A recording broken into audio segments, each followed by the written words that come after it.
kulanti wanaagsan daawadayaal waa mar kale iyo barnaamijkeennii falanqaynta wararka warbixinada dunida daawadashana qiimaha badan barakooyinka ee bekorkiina ahaado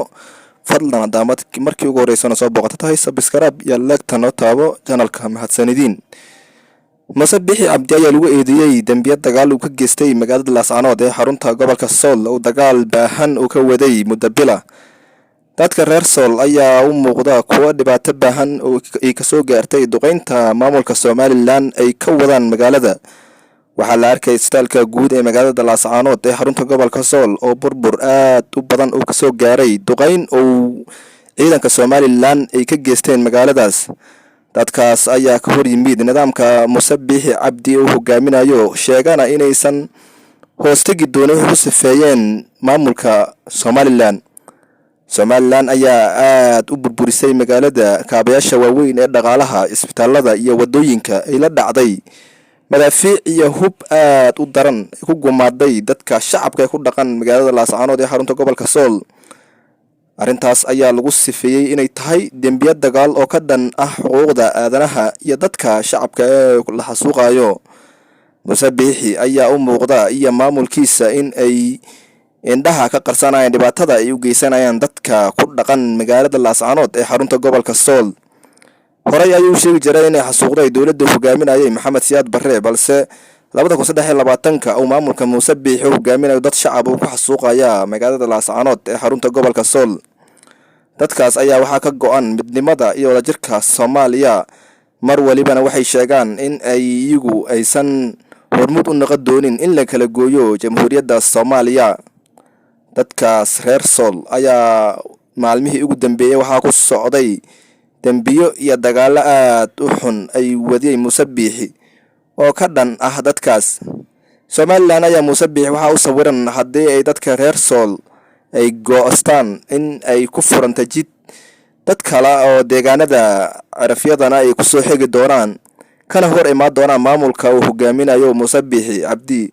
ay sheegtay inuu goostay uusan ka mid ahayn Soomaaliya magaalada Laascaanood ayaa waxaa ka dhacay dambiyo iyo xasuuq dadka shacabkana la barakac baahan ayaa gaaray ciidamada maamulka Somaliland iyo kuwa deegaanka ayaa isku farsaaray maalmihii ugu dambeeyay deegaanadaas balse waxa uu muuqatay inay loo gacan sareeyay maamulka uu hogaaminayo madaxweyne Musabixi Cabdi dadka deegaanka ayaa hankool farale isaga qabtay duulaanka ka dhanka ah magaalada iyo dadkaas reer Sool ayaa sheegaya in ay ka guuleysan doonaan dambiyada foosho xun oo ka wada Musabixi magaalada iyo deegaanada u dhow ay sii socod doonaan sida ay sheegeen ciidamada ugu badnaay ee beelaha majeerteen amba harti guud lisku yiraahdo ayaa ku sugan magaalada Laascaanood ee xarunta gobolka Sool Bixi ayaa waqtigu amba xaaladdu ku cakirantahay sida la sheegayo asigoo catabaadayo sheegayaan inay dhibaato amba yihiin kuwa duminaya Somaliland iyo nidaamkeedii dadka reer Laascaanood gaar ahaan beesha dhulbaante Somaliland ayaa muddo 30 sano ku catabaadaysay in ay tahay qaran balse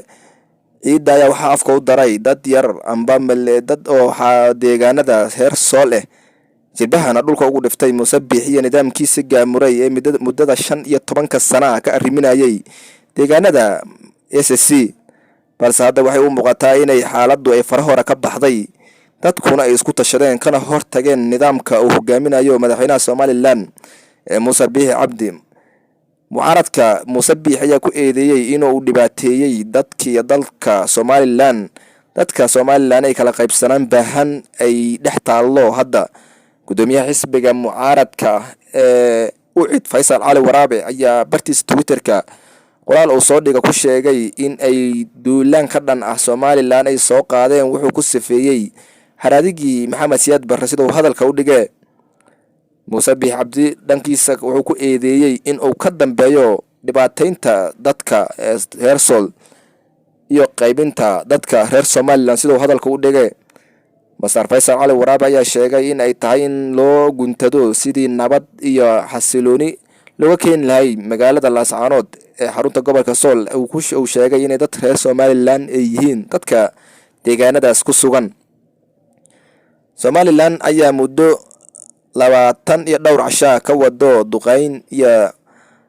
dembiye aad u xunxun oo foolxumay ajaafo ah magaalada Laascaanood. waxaa la arkaya isbitaalka guud ee magaalada Laascaanood sawirro laga soo qaaday iyo burbur baahan oo soo gaaray iyo kaabayaasha dhaqaalaha ee dadka rayidka meelay degayiin. dadka reer Soolaya waxaa lagu qasbay inay isaga cararaan colaadda baahan ee ka socota magaaladooda, iyadoo la sheegay inay daadsan yihiin dowladka magaalada ilaa Itoobiya. dad kalena ay soo qaxeen deegaanada maamulka Puntland ee Soomaaliya.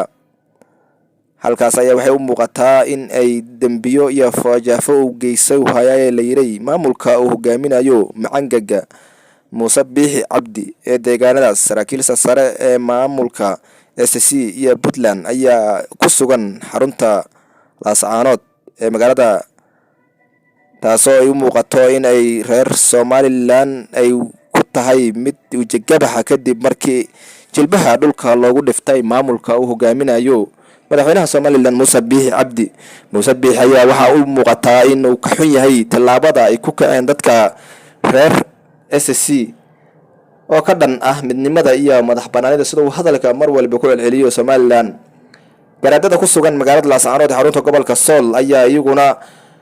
sheegay in aysan aqbali doonin gumaysiga maamulka SNM ay ka wadaan deegaanadooda, wacadna ku maray inay ka hortagi doonaan Somaliland iyo dadka reer Laascaanood. gaar ahaan garaadada ayay ku eedeynaysa inay yihiin kooxo argagixisa ee ka dhan ah nidaamka Somaliland, taasoo ay ku tilmaameen inay argagixiso shuraaka iyo kooxaha maamulka Puntland ay yihiin kuwa doonaya inay dhibaateeyaan amba dumiyaan nidaamka amba waxay ku sifeeyaan midnimada Somaliland ee deegaanadaas. balse Muuse Biixi ayaa ah nin afkana ka tuuraya dagaal, dhanka qoragana dadka ku dhibaateynaya, dhanka kalena dhibaato baahan u geysta dadka ku tilmaama argagixiso. balse ay dunida ay ka mid weysay hadalkii oo ku celceli jiro ah inay halkaasi ku sugan yihiin kooxo argagixiso. garaadada maamulka Somaliland ayuu ku eedeeyay. daawadayaashana qiimaha badan intaas ayaan kusoo gabagabaynaynaa. amaana alla daawadayaal.